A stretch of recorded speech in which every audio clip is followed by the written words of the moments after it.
Assalamualaikum warahmatullahi wabarakatuh. Selamat pagi anak-anak. Bagaimana kabarmu hari ini?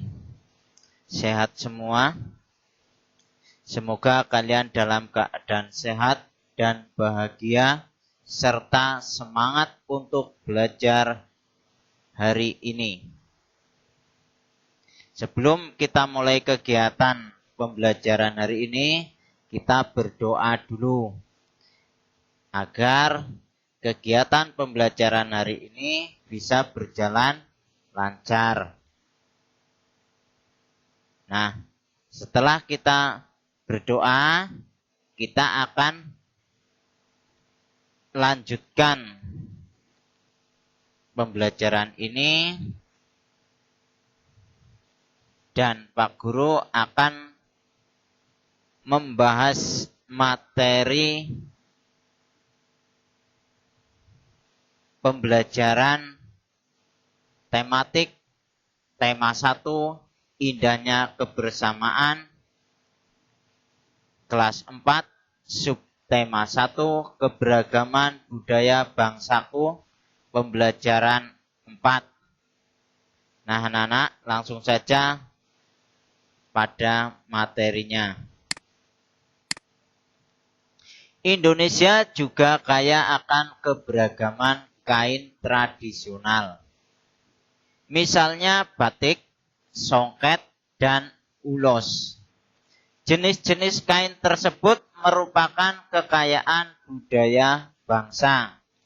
Nah, anak-anak di sini kalian bisa lihat contoh gambar kain ulos, gambar kain songket, dan gambar kain batik.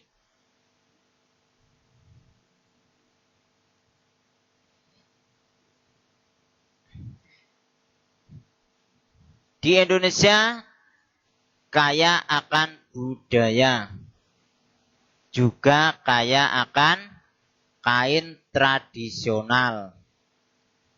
Contohnya tadi ada batik yang berasal dari Jawa, ya betul. Nah, kalian bisa cari tahu kain ulos, kain songket itu berasal dari mana. Bacalah teks berikut, kemudian carilah gagasan pokok dan gagasan pendukungnya. Di sini ada teks yang berjudul Tari Kipas Pakarena. Yuk kita baca terlebih dahulu. Tari Kipas Pakarena. Tari Kipas Pakarena merupakan kesenian tari yang berasal dari Goa, Sulawesi Selatan. Tarian ini juga menjadi tradisi di kalangan masyarakat Goa yang merupakan bekas kerajaan Goa. Kisahnya berawal dari perpisahan antara penghuni Boting Langi atau negeri Kayangan dan penghuni Lino atau bumi pada zaman dahulu. Konon, sebelum terpisah, penghuni Boting Langi sempat mengajarkan kepada penghuni Lino cara menjalani hidup seperti bercocok tanam, beternak, dan berburu.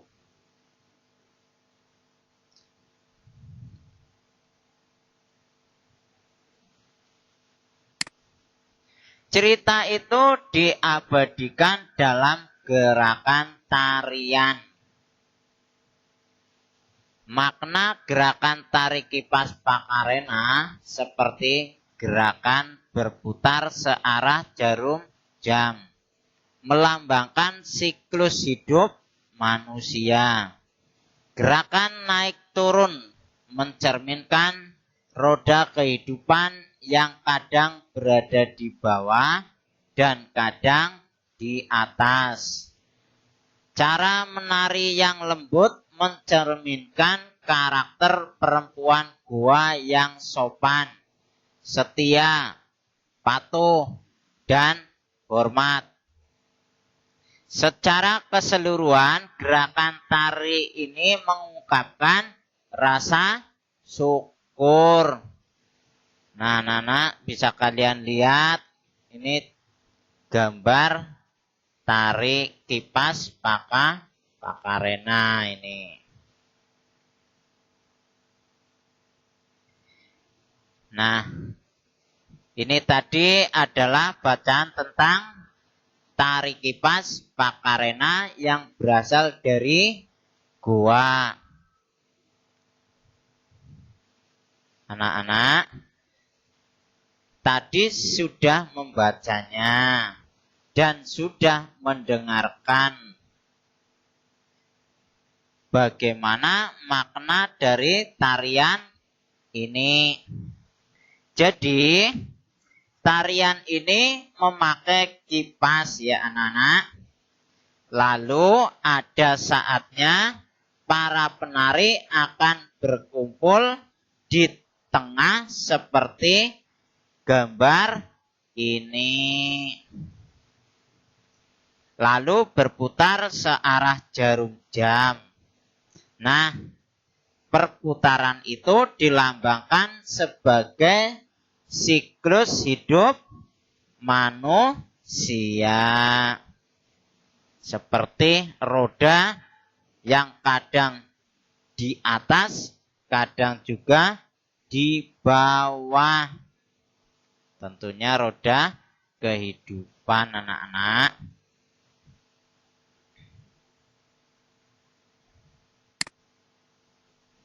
Kita akan belajar mencari tahu tentang gagasan pokok dan gagasan pendukung dari masing-masing paragraf.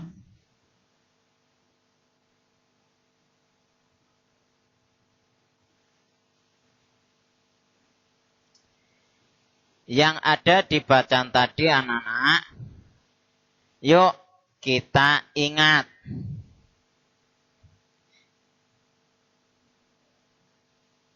Gagasan pokok adalah ide utama yang ada dalam bacaan atau paragraf tersebut. Nah, gagasan pendukung adalah penjelas dari gagasan pokok tersebut. Kita lihat paragraf yang pertama. Paragraf pertama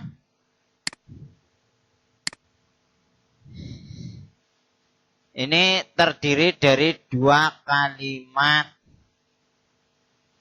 Nah, kalimat pertama, tari kipas Pakarena merupakan kesenian tari yang berasal dari Goa, Sulawesi Selatan. Nah, ini merupakan gagasan pokoknya. Jadi, di sini kalimat pertama ini adalah kalimat atau gagasan pokoknya. Gagasan pokoknya adalah tentang tari kipas Pakarena yang berasal dari Goa, Sulawesi Selatan.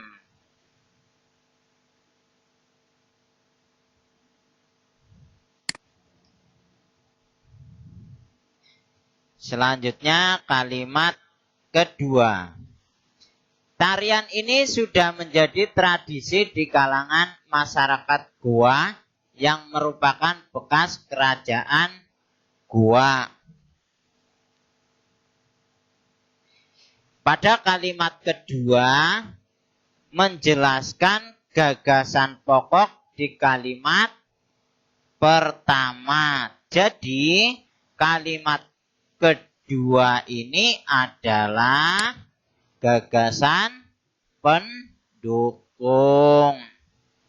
Kita lihat di paragraf kedua.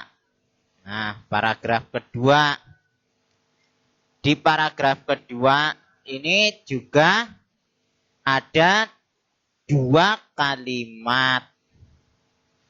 Nah, kalimat pertama, Nana, kisahnya berawal dari perpisahan antara penghuni Boting Langi atau negeri kayangan dan penghuni Lino atau bumi pada zaman dahulu. Nah, di sini adalah awal muasal perpisahan antara penghuni Boting Langi dan penghuni Lino.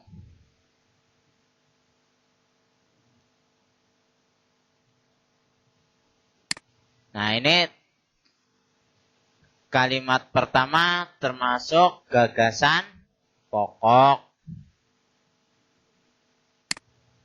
Kalimat kedua, konon sebelum terpisah, penghuni Boting Langi sempat mengajarkan kepada penghuni Lino cara menjalani hidup seperti bercocok tanam, beternak, dan berburu.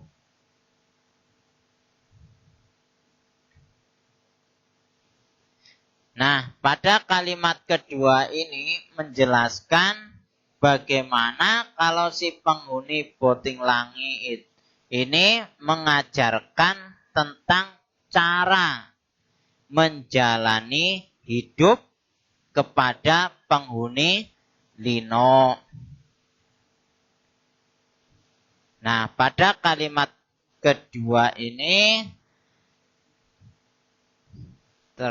adalah gagasan pendukung.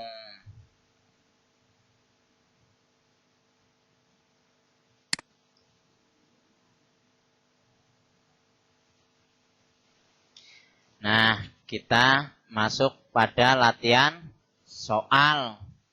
Nah, nanti kalian kerjakan latihan soal ini. Kerjakanlah soal pada buku LKS tema 1, subtema 1, pembelajaran 4, aktivitas 1, halaman 17 yang poin kedua. Ingat, poin kedua. Kalau yang poin pertama atau ke-1 adalah bacaannya. Jadi, kalian baca dulu bacaannya. Setelah dibaca sampai selesai, baru kalian mengerjakan poin yang kedua atau di bawahnya. Kerjakan di buku tulis kalian masing-masing, kemudian dikumpulkan ke Pak Guru. Nah, itu tugas pertama dari Pak Guru. Nanti dikerjakan ya anak-anak. Sudah jelas? Ya, kalau sudah jelas, Pak Guru akan lanjutkan ke pembelajaran selanjutnya. Seperti yang telah kamu ketahui sebelumnya, kita hidup penuh dengan keberagaman. Di dalam keluarga, hampir setiap anggotanya berbeda. Di sekolah, kamu mempunyai teman-teman yang berbeda. Di masyarakat, kamu mempunyai tetangga yang berbeda-beda. Tahukah kamu perbedaan yang ada di keluarga, sekolah, dan masyarakat akan menjadi indah apabila dilandasi oleh persatuan dan kesatuan. Apa sebenarnya makna persatuan dan kesatuan? Nah, anak-anak, Mari kita cari tahu apa itu makna dari persatuan dan kesatuan. Nah, untuk menjawabnya, mari kita lakukan kegiatan berikut ini. 1. Ambil sebuah sapu lidi. Cabut sebatang lidi dari sapu tersebut. Nah, ini ada gambar sapu lidi yang biasa digunakan untuk menyapu. 2. Gunakan sapu dan sebatang lidi tersebut untuk menyapu. 3. Bandingkan hasilnya. Kira-kira manakah yang bisa membersihkan halaman kita yang menggunakan sapu?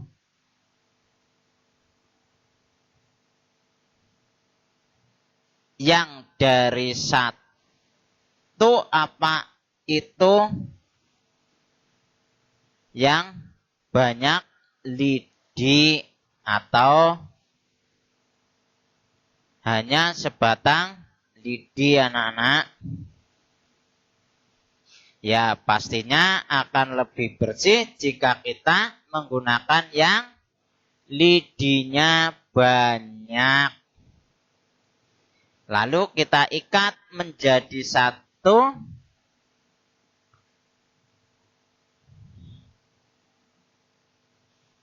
Agar bisa untuk menyapu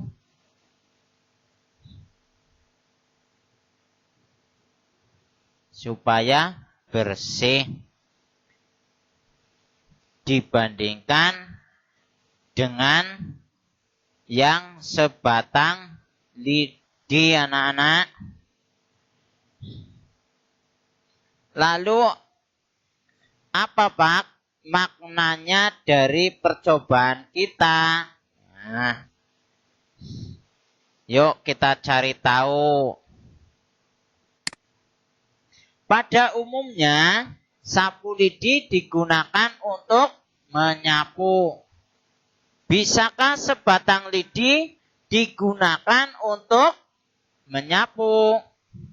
Tentu saja tidak.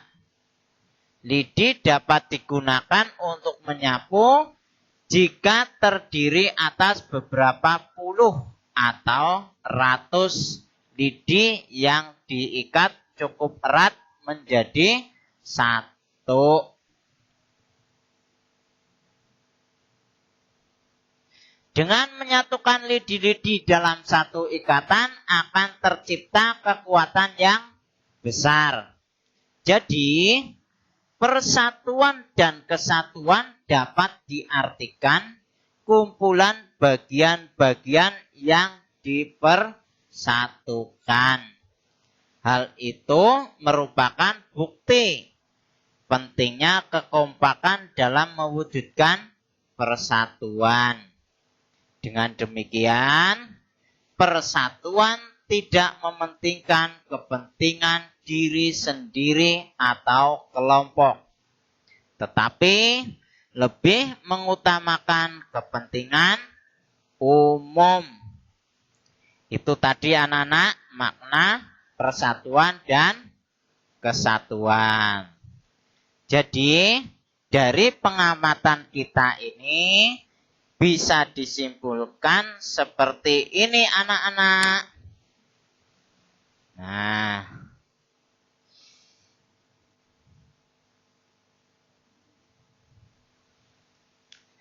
satu, bersatu membuat sebuah keluarga, masyarakat, dan bangsa menjadi kuat. 2. Bersatu dan bekerja sama dapat memudahkan dan mempercepat pekerjaan. Itu yang bisa kita ambil kesimpulannya, anak-anak. Nah, sekarang ayo kita temukan contoh-contoh lain sikap persatuan dan kesatuan dalam keberagaman. Nah, di sini ada sikap menunjukkan persatuan dan kesatuan. Nah, yang satu lagi sikap tidak menunjukkan persatuan dan kesatuan.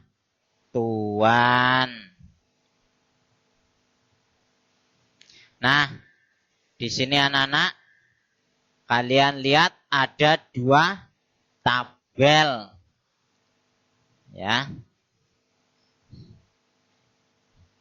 Mari kita bahas bersama-sama sikap yang menumbuhkan atau memupuk, yang bisa memupuk rasa persatuan dan kesatuan.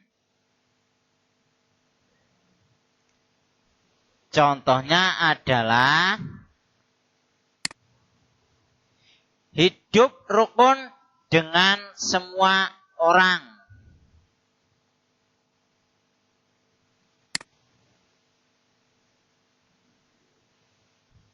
Nah, sikap yang tidak menunjukkan persatuan dan kesatuan, contohnya mengejek orang lain.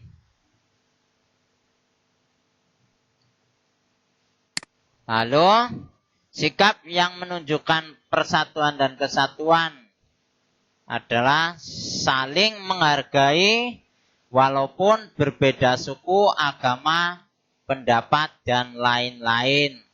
Sedangkan contoh sikap tidak menunjukkan persatuan dan kesatuan adalah tidak menghargai. Selanjutnya, contoh sikap menunjukkan persatuan dan kesatuan adalah saling tolong-menolong. Sedangkan sikap tidak menunjukkan persatuan dan kesatuan adalah bertengkar karena berbeda pendapat dan ingin menang sendiri. Ini tidak boleh ya anak-anak. Walaupun kita berbeda pendapat, tapi kita harus tetap rukun. Tidak boleh bertengkar sampai berkelahi. Selanjutnya, sikap menunjukkan persatuan dan kesatuan adalah memberi kesempatan orang yang berbeda agama dengan kita untuk beribadah. Sedangkan sikap tidak menunjukkan persatuan dan kesatuan, ini contohnya menjelek-jelekan suku dan agama orang lain. Ini juga tidak boleh ya anak-anak.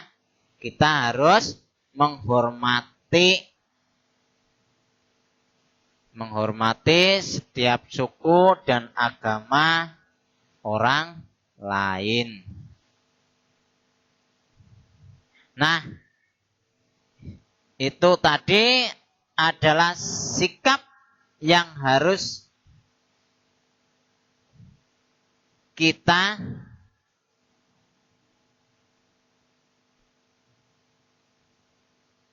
tumbuhkan, yaitu sikap menunjukkan persatuan dan kesatuan. Sedangkan sikap tidak menunjukkan persatuan dan kesatuan ini harus kita hindari. Karena apa anak-anak?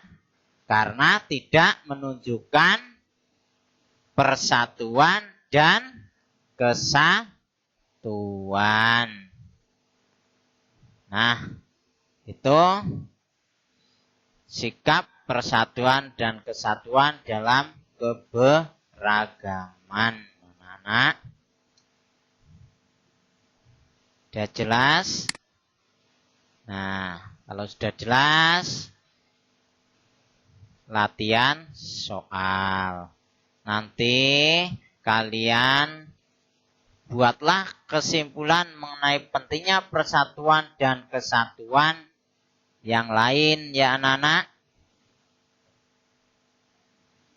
Karena tadi Pak Guru juga sudah memberi contoh kesimpulan mengenai persatuan dan kesatuan. Nah, nanti kalian mencari yang lain. Banyak pentingnya persatuan dan kesatuan. Nanti dikerjakan di buku tulis, terus hasilnya kalian serahkan atau kumpulkan ke Pak Guru ya anak-anak.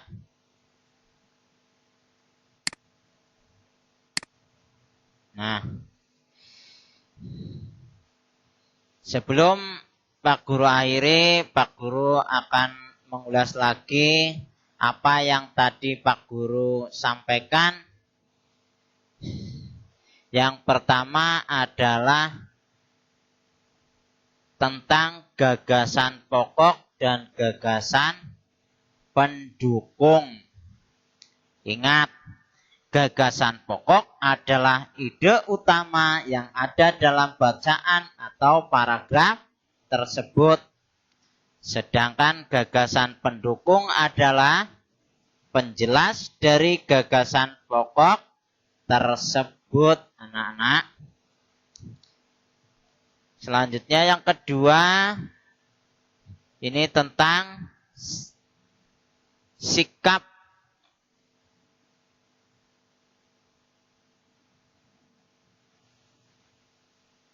yang menunjukkan persatuan dan kesatuan dalam keberagaman. Tadi sudah diberikan contohnya.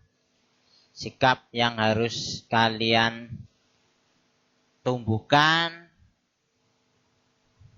dan sikap yang tidak boleh dilakukan atau harus dihindari karena tidak menunjukkan persatuan dan kesatuan. Nah,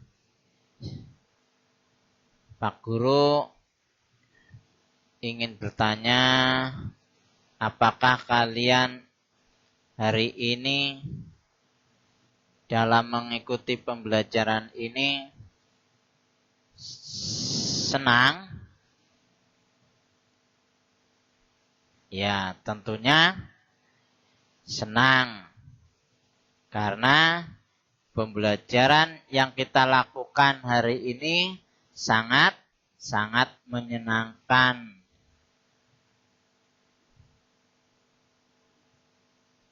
Nah, nanti tugasnya dikerjakan ya anak-anak. Tetap semangat dalam belajar. Jaga kesehatan, jangan lupa selalu berdoa agar apa yang kita lakukan akan menghasilkan hasil yang baik dan berjalan lancar. Amin. Untuk pembelajaran hari ini, Pak Guru cukupkan sekian. Dan kita akan lanjutkan besok pada pembelajaran selanjutnya. Pak Guru akhiri. Wassalamualaikum warahmatullahi wabarakatuh.